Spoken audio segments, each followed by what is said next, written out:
হাসনাত আব্দুল্লাহর অভিযোগের পর নড়েচড়ে বসেছে সরকার। এবার মামলা হচ্ছে বসুন্ধরার বিরুদ্ধে। তাহলে কি গ্রেপ্তার হচ্ছেন বসুন্ধরার আনভীর? এমন একটা সময় ছিল যখন বাংলাদেশের বুকে দাঁড়িয়ে বসুন্ধরা, এস আলম বা বেক্সিমকোর মতো শীর্ষ কর্পোরেট প্রতিষ্ঠানগুলোর বিরুদ্ধে প্রকাশ্যে কথা বলাটা ছিল এক প্রকার অঘোষিত অপরাধ। যারা বিদেশে টাকা পাচার করেছে, মানুষের সম্পদ দখল করেছে, এই প্রতিষ্ঠানগুলো কেবল ব্যবসায় করত না, বরং তারা নিয়ন্ত্রণ করত দেশের রাজনীতি, অর্থনীতি এবং পুরো মিডিয়া সিন্ডিকেট। কিন্তু ২৪-এর গণ অভ্যুত্থান পরবর্তী নতুন বাংলাদেশে সেই আনটাচেবল বা ধরাছোঁয়ার বাইরের মাফিয়াদের দুর্গে এবার চরম আঘাত হানা হয়েছে। জাতীয় সংসদে দাঁড়িয়ে তরুণ রাজনৈতিক নেতা হাসনাত আব্দুল্লাহর সাহসী অভিযোগ এবং প্রকাশ্য চ্যালেঞ্জের পর এবার রীতিমতো নড়েচড়ে বসেছে বর্তমান তারেক রহমানের বিএনপি সরকার। এখানে দাঁড়িয়ে বিশ্বাস করি যে আমরা মনে হয় দেশের মানুষের সামনে একটি আশা তুলে ধরতে পেরেছি। বসুন্ধরা এবং এস আলম গ্রুপ সহ দেশের শীর্ষ 10টি শিল্পগোষ্ঠীর বিরুদ্ধে অর্থ পাচার, কর ফাঁকি এবং দুর্নীতির অকাট্য প্রাথমিক প্রমাণ পেয়েছে সরকারের সর্ববৃহৎ যৌথ তদন্ত দল।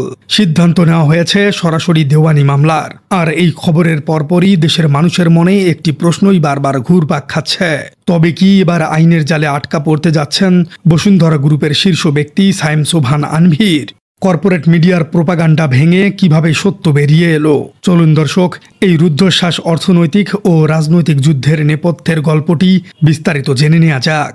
বসুন্ধরা গ্রুপের মতো একটি বিশাল সাম্রাজ্যের বিরুদ্ধে তদন্ত শুরু হবার পেছনের প্রেক্ষাপটটি একদিনে তৈরি হয়নি। এর নেপথ্যে রয়েছে জাতীয় সংসদে ঘটে যাওয়া এক ঐতিহাসিক এবং সাহসী প্রতিবাদ। সম্প্রতি জাতীয় সংসদের অধিবেশনে দাঁড়িয়ে বর্তমান প্রজন্মের অন্যতম কণ্ঠস্বর এবং রাজনৈতিক নেতা হাসনাত আব্দুল্লাহ দেশের ব্যাংক খাত ধ্বংসকারী এবং অর্থ পাচারকারী কর্পোরেট মাফিয়াদের বিরুদ্ধে সরাসরি তোপ দাগেন। তিনি সংসদে একটি সুনির্দিষ্ট প্রস্তাব উত্থাপন করে বলেন, রাজনৈতিক প্রভাব খাটিয়ে যারা ব্যাংক থেকে হাজার হাজার কোটি টাকা ঋণ নিয়ে বিদেশে পাচার করেছে তাদের প্রত্যেককে জবাবদিহিতার আওতায় আনতে হবে। তিনি স্পষ্ট ভাষায় বসুন্ধরা, এস আলম এবং বেক্সিমকোর মতো প্রতিষ্ঠানগুলোর নাম উল্লেখ করে তাদের ব্যবসার আড়ালে চলা লুটপাটের শ্বেতপত্র প্রকাশের দাবি জানান। হাসনাত আব্দুল্লাহর এই প্রস্তাবটি ছিল কর্পোরেট মাফিয়াদের বুকে সরাসরি আঘাত। সংসদে তার এই জ্বালাময়ী বক্তব্য সাধারণ মানুষের মাঝে ব্যাপক সাড়া ফেলে এবং সামাজিক যোগাযোগ মাধ্যমে তা মুহূর্তের মধ্যেই ভাইরাল হয়ে যায়। দেশের মানুষ প্রথমবারের মতো এমন একজন নেতাকে দেখতে পায় যিনি কোনো কর্পোরেট শক্তির কাছে মাথা নত করেননি। হাসনাত আব্দুল্লাহর এই সাহসী পদক্ষেপের পর বসুন্ধরা গ্রুপও হাত গুটিয়ে বসে থাকেনি। নিজেদের অস্তিত্ব রক্ষায় তারা দেশের সবচেয়ে বড় এবং নগ্ন মিডিয়া প্রোপাগান্ডা বা অপপ্রচারের খেলা শুরু করে। বসুন্ধরা গ্রুপের মালিকানাধীন ইস্ট ওয়েস্ট মিডিয়া গ্রুপের অধীনে থাকা একাধিক স্যাটেলাইট টেলিভিশন চ্যানেল, স্থানীয় জাতীয় দৈনিক এবং অনলাইন পোর্টালগুলোকে ব্যবহার করে হাসনাত আব্দুল্লাহর বিরুদ্ধে রীতিমতো চরিত্র হননের মিশন শুরু হয়। প্রাইম টাইম নিউজ থেকে শুরু করে পত্রিকার প্রথম পাতা, সব জায়গায় হাসনাত আব্দুল্লাহকে বিতর্কিত করার জন্য সাজানো এবং ভিত্তিহীন সংবাদ পরিবেশন করা হতে থাকে। কর্পোরেট মিডিয়াগুলোর মূল লক্ষ্যই ছিল জনগণের দৃষ্টি অর্থ পাচার থেকে সরিয়ে দেওয়া এবং যারা বিভিন্ন দুর্নীতির বিরুদ্ধে কথা বলছেন তাদেরকেই অপরাধী হিসেবে জনসম্মুখে দাঁড় করানো। কিন্তু কর্পোরেট মিডিয়ার এই বিশাল সিন্ডিকেট এবার সাধারণ মানুষের কাছে চরমভাবে ব্যর্থ হয়েছে।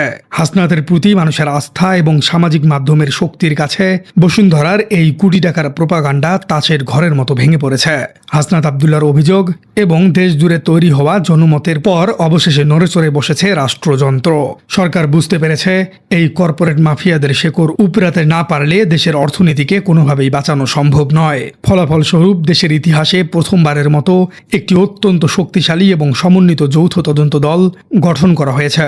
এই তদন্তের নেতৃত্ব এবং সমন্বয়ের বিশাল দায়িত্ব কাঁধে তুলে নেয় বাংলাদেশ ফাইন্যান্সিয়াল ইন্টেলিজেন্স ইউনিট বা BFIU। আর তাদের সাথে মূল অনুসন্ধানে মাঠে নামে অপরাধ তদন্ত বিভাগ অর্থাৎ CID, জাতীয় রাজস্ব বোর্ড এবং দুর্নীতি দমন কমিশন দুদক। পুরো আইনি প্রক্রিয়াকে নিশ্ছিদ্র করতে সরাসরি সহায়তা প্রদান করে অ্যাটর্নি জেনারেলের কার্যালয়।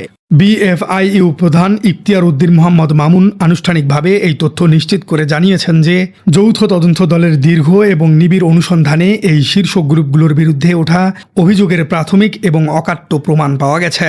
এই যৌথ তদন্ত দলের স্ক্যানারে শুধু বসুন্ধরা বা এস আলম গ্রুপেই নেই, তদন্তের আওতায় আনা হয়েছে দেশের ব্যাংক খাতকে ফোকলা করে দেয়া 10টি শিল্পগোষ্ঠীকে। এই কালো তালিকায় রয়েছে প্রথমেই Bashundhara group, S Alam group, Beximco, Nabil group, Summit group, Orion group, Gemcon group, Nasa group, Sikder group এবং আরামিদ গ্রুপ। সবচেয়ে বড় বিষয় হলো এবার শুধু প্রতিষ্ঠান বা কোম্পানির নামেই তদন্ত সীমাবদ্ধ থাকেনি।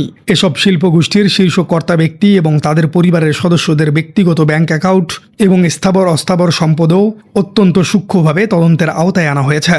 তদন্তকারী সংস্থাগুলোর প্রাথমিক রিপোর্টে এই শিল্পগোষ্ঠীগুলোর অপরাধের যে ধরন বা মোডাস অপারেন্ডি উঠে এসেছে তা যে কোনো দেশের অর্থনীতিকে পঙ্গু করে দেবার জন্য যথেষ্ট। সরকারি সূত্র অনুযায়ী এদের বিরুদ্ধে প্রধানত 5টি সুনির্দিষ্ট খাতে তদন্ত পরিচালিত হয়েছে। প্রথমত, প্রতারণা এবং জালিয়াতির ঋণ। অস্তিত্বহীন বা ভুয়া কাগজে কোম্পানির নামে বিভিন্ন সরকারি এবং বেসরকারি ব্যাংক থেকে হাজার হাজার কোটি টাকা ঋণ গ্রহণ করা হয়েছে। দ্বিতীয়ত, রাজনৈতিক প্রভাবের অপব্যবহার। বিগত ফ্যাসিস্ট সরকারের শীর্ষ পর্যায়ের সাথে সরাসরি সখ্যতা এবং রাজনৈতিক প্রভাব ব্যবহার করে এই সব ব্যাংক খাতগুলো থেকে নেওয়া ঋণগুলো কোনো নিয়ম নীতি ছাড়াই অনুমোদন করানো হয়েছে।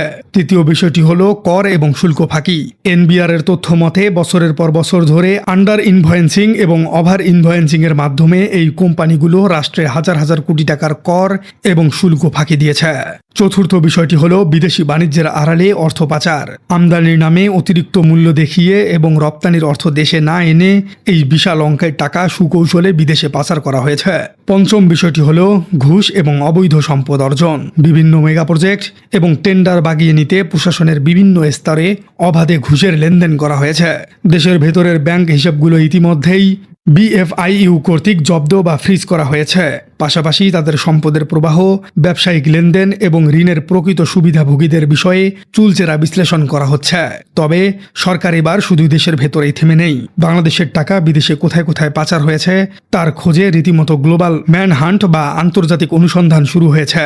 যুক্তরাজ্য, যুক্তরাষ্ট্র, সিঙ্গাপুর, কানাডা, সংযুক্ত আরব আমিরাতের দুবাই এসব বড় বড় শহরের মতো শহরগুলোতে সংশ্লিষ্ট কর্তৃপক্ষের কাছে এই অভিযুক্ত ব্যক্তিদের সম্ভাব্য সম্পদের তথ্য জানতে চেয়ে আনুষ্ঠানিক আইনি অনুরোধ পাঠানো হয়েছে। পুরো ঘটনা প্রবাহের পর সাধারণ মানুষের মনে এখন সবচেয়ে বড় কৌতূহল, বসুন্ধরা গ্রুপের শীর্ষ নির্বাহী এবং বহুল আলোচিত সাইম সুবহান আনভির কি এবার গ্রেপ্তার হচ্ছেন? আইনি বিশ্লেষকদের মতে সরকার এই মুহূর্তে অত্যন্ত সুপরিকল্পিতভাবে এগোচ্ছে। বিএফআইইউ জানিয়েছে এখন আদালতে তথ্য প্রমাণ উপস্থাপন করে প্রথমে দেওয়ানি মামলা করা হবে। দেওয়ানি মামলার মাধ্যমে মূলত পাচার হওয়া অর্থ এবং অবৈধ সম্পদ বাজেয়াপ্ত করার আইনি পথটি পরিষ্কার হয়ে যাবে। তবে যখনই এই দেওয়ানি মামলার আদালতে চূড়ান্তভাবে প্রমাণিত হবে তখন স্বাভাবিকভাবেই এর সাথে জড়িত শীর্ষ ব্যক্তিদের বিরুদ্ধে সিআইডি এবং দুদকের মাধ্যমে ফৌজদারি মামলা রুজু করা হবে। আর ফৌজদারি মামলা রুজু করার অর্থই হলো সরাসরি গ্রেপ্তারি পরোয়ানা জারি করা। বসুন্ধরার শীর্ষ কর্তা ব্যক্তিরা অতীতে অনেক গুরুতর অভিযোগ থেকে রাজনৈতিক ছত্রছায়ায় এবং টাকার জোরে পার পেয়ে গেছেন, কিন্তু বর্তমান প্রেক্ষাপট সম্পূর্ণ ভিন্ন। চারদিক থেকে যেভাবে আইনি ফাঁস শক্ত করা হচ্ছে এবং ব্যাংক অ্যাকাউন্টগুলো জব্দ করা হয়েছে তাতে সাইম সুবহান আনভির সহ এই 10টি গ্রুপের শীর্ষ কর্তা ব্যক্তিদের গ্রেপ্তারের সম্ভাবনা এখন আগের যে কোনো সময়ের চেয়ে অনেক বেশি প্রবল। অর্থ পাচার নিয়ে সবচেয়ে বড় হতাশার জায়গাটি হলো পাচার হওয়া টাকা কি আসলেই কখনো দেশে ফিরে আনা সম্ভব হবে?